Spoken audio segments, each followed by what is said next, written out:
কৃষকের ন্যায্য মূল্য, কৃষকের ন্যায্য মূল্য, কৃষকের ন্যায্য মূল্য।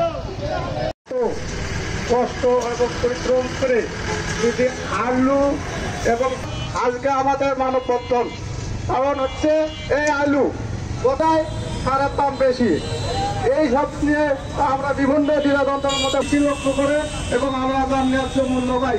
এই বলে আমার বক্তব্য এখানে শেষ করলাম। শানুমান শুভ চৌধুরী এই পর্যায়ে বক্তব্য রাখবেন।